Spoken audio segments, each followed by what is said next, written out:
നമുക്കൊക്കെ ഉള്ളൊരു പ്രധാനപ്പെട്ട ഒരു കൺഫ്യൂഷനാണ് നമ്മളെ വീടിൻ്റെ പുറം ഭാഗങ്ങളിൽ നമ്മൾ ഏത് പെയിൻറ് കൊടുക്കും. അത് എന്താ പറയുക, നമുക്ക് കൂടുതൽ കാലം ഈട് നിൽക്കുമോ, അതല്ല സിമെൻറ്റ് ടെക്സ്ചർ ചെയ്യണോ, അല്ല വെറൈറ്റി ആയിട്ട് എന്ത് ചെയ്യുന്നു.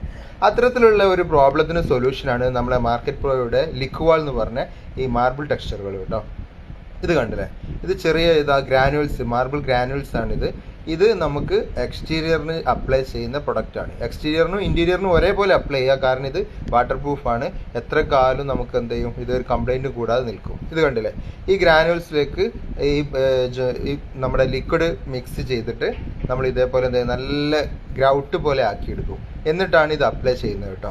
ഇത് 25 കിലോൻ്റെ ബാഗാണ് വരുന്നത്. പ്ലസ് അതിലേക്ക് ഈ 5 ലിറ്ററിൻ്റെ ബോണ്ടിങ് ഏജൻറ്റും ഉണ്ടാവും, അതേപോലെ അതിൻ്റെ ഗം പൗഡറും ഉണ്ടാവും. ഇതെല്ലാം മിക്സ് ചെയ്തിട്ട് ആണ് ഈ സ്ഥലത്താണ് നമ്മളിത് അപ്ലൈ ചെയ്യാൻ പോകുന്നത്. കണ്ടില്ലേ, ആദ്യം നമ്മളൊരു ബേസ് കോട്ടായിട്ട് ഏത് കളറാണോ നമ്മൾ ചൂസ് ചെയ്യുന്നത് അതെന്ത് ചെയ്യണം, നമ്മളൊരു ബേസ് കോട്ടായിട്ട് അടിക്കുക. അതിനുശേഷം ഇതേപോലെയാണ് ഇതിൻ്റെ ലുക്ക് നമ്മൾ ഫിനിഷ് ചെയ്യുമ്പോൾ വരുന്നത് കേട്ടോ. ഇത് കണ്ടില്ലേ, ഇതിൻ്റെ പ്രത്യേകത എന്ന് പറഞ്ഞത് ഈ കളർ എന്നും നിലനിൽക്കുന്നുള്ളതും, അതേപോലെ തന്നെ നമുക്കൊരു പ്രൊട്ടക്ഷനാണ് എക്സ്ട്രാ. ഇപ്പോൾ പ്രത്യേകിച്ച് നമ്മുടെ ചുമര് എന്തെങ്കിലും വിള്ളൽ കാര്യങ്ങളൊക്കെ ഉണ്ടെങ്കിൽ ഇത് അപ്ലൈ ചെയ്താൽ അതെല്ലാം കവറായി പോകും.